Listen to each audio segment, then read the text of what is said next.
शुरू अल्लाह के नाम से और करोड़ हाथ दरूद व सलाम मोहम्मद अरबी सल्लल्लाहु अलैहि वसल्लम और उनकी आल पर। मैं हूं डॉक्टर रऊफ़ राना और आप मेरा यूट्यूब चैनल देख रहे हैं।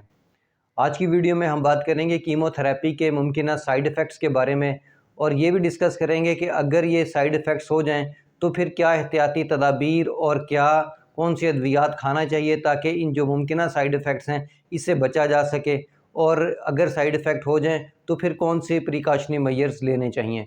ये तमाम मालूमात आज की इस वीडियो में शामिल है।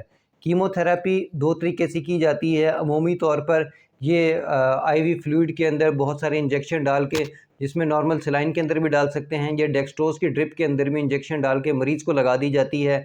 एक तो ये तरीका है। दूसरा तरीका ओरल मेडिकेशन, जिसमें टैबलेट्स वगैरह हैं, वो भी दी जाती है। लेकिन ज़्यादातर कीमोथेरेपी जो है आईवी रूट के थ्रू ही की जाती है, ड्रिप के अंदर टीके डाल के उसमें की जाती है।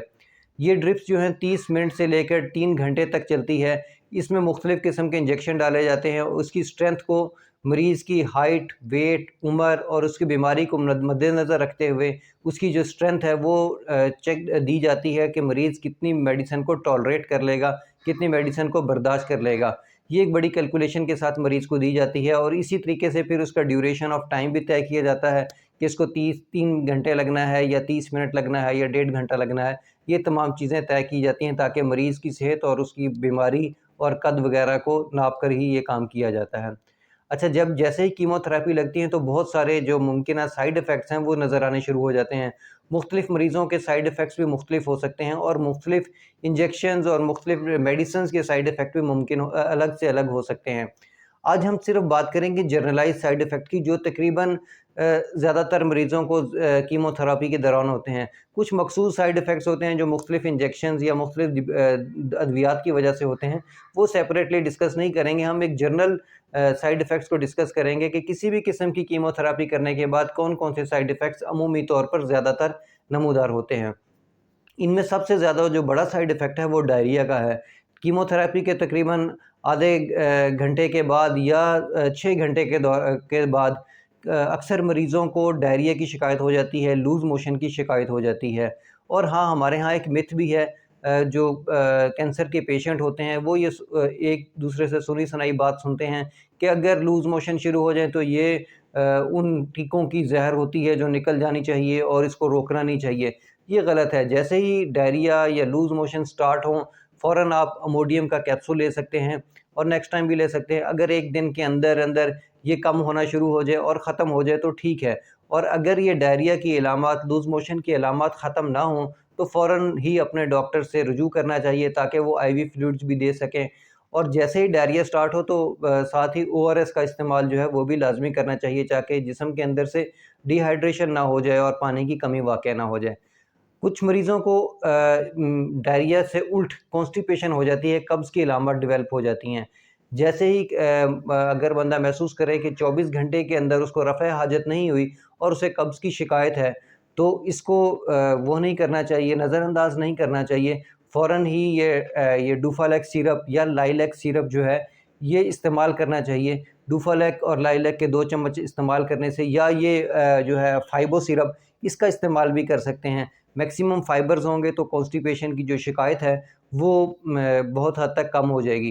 जैसे ही आपको कॉन्स्टिपेशन की शिकायत, किसी भी मरीज़ को आप देखेंगे, महसूस करेंगे इसको कॉन्स्टिपेशन की शिकायत है, फ़ौरन इन सिरप्स के अंदर से कोई भी सिरप आप जो अभी आपको ईज़िली अवेलेबल हो वो दे सकते हैं। डुफालेक दे सकते हैं, लाइलैक दे सकते हैं, फ़ाइबो सिरप दे सकते हैं। एक और साइड इफ़ेक्ट जो अक्सर मरीज़ों को दरपेश होता है वो ये है कि उनको भूख नहीं लगती, उनके जो मुँह का ज़ायक़ा है वो ख़त्म हो जाता है, उनका खाने को दिल नहीं करता, और बाज़ औक़ात मतली की कैफ़ियत भी होती है।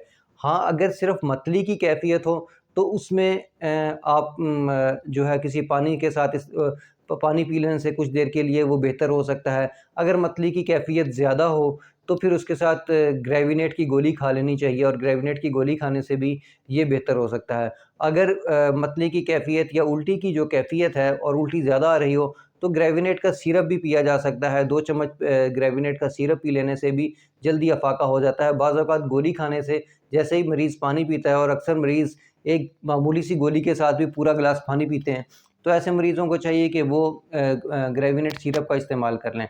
और अगर फिर भी उल्टी या मतली की कैफ़ियत जो है वो ना रुके तो फ़ौरन डॉक्टर से रब्ता करना चाहिए। एक और अमूमी शिकायत जो होती है कि भूख का ना लगना, इस सूरत में ये है कि अपने जो डाइट्रिशियंस हैं, जो न्यूट्रिशंस हैं, इसको पूरा डाइट को रखना चाहिए और डॉक्टर या फार्मासिस्ट से मिलकर एक चार्ट तरतीब कर लेना चाहिए कि कितने प्रोटीन देनी चाहिए, कितने फैट्स देने चाहिए, कितनी कार्बोहाइड्रेट्स देनी चाहिए।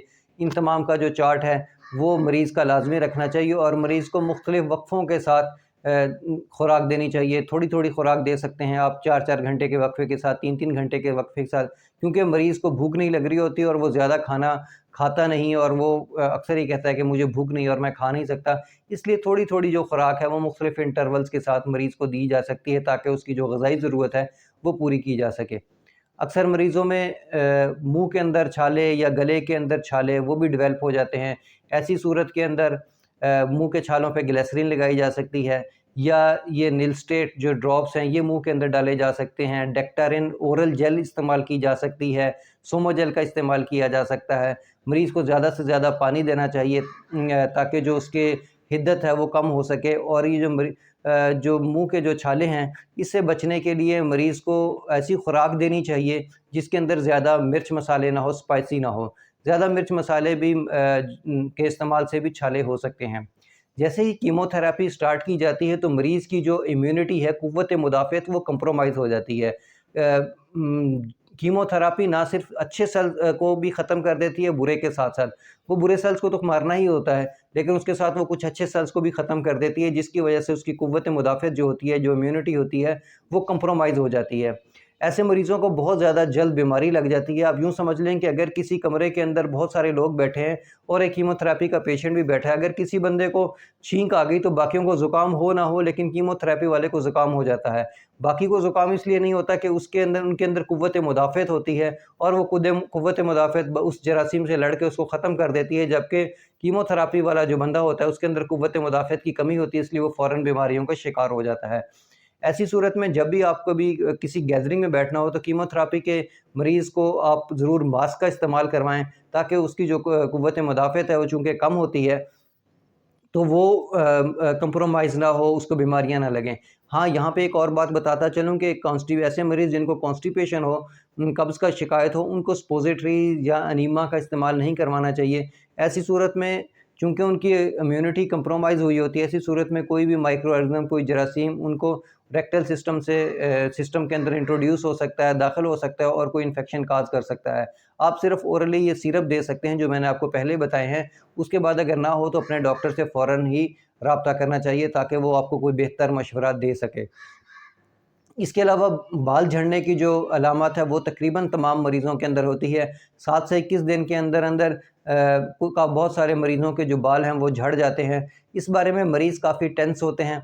इसमें परेशान होने की बात नहीं, जैसे ही कीमोथेरेपी ख़त्म होगी बाल या तो उसी टेक्सचर के दोबारा आ जाएंगे या कोई थोड़ा-सा टेक्सचर चेंज भी हो सकता है। कुछ मरीज़ों के तो हमने यहाँ भी देखा है कि उनके दोबारा ही जो स्याह बाल हैं वो आ जाते हैं। लेकिन बाल जैसे ही कीमोथेरेपी ख़त्म होती है तो बाकी तमाम मरीज़ों के आ जाते हैं। इसलिए बालों के मामले में अगरचे एक ज़हनी तनाव का शिकार होते हैं मरीज़ और ख़ास तौर पर ख़वातीन, लेकिन उनको इस बात का फ़िक्र नहीं करना चाहिए, अपनी बीमारी की तरफ ध्यान देना चाहिए, उससे लड़ना चाहिए और ये जो बाल हैं जैसे ही आप सेहतमंद होंगे बाल आपके दोबारा आ जाएँगे। मुझे उम्मीद है कि मेरी ये मालूमात आपके लिए फ़ायदेमंद होगी। अल्लाह आपको और आपके तमाम अहले ख़ाना को सेहत वाली ज़िंदगी अता करे। अल्लाह हाफ़िज़।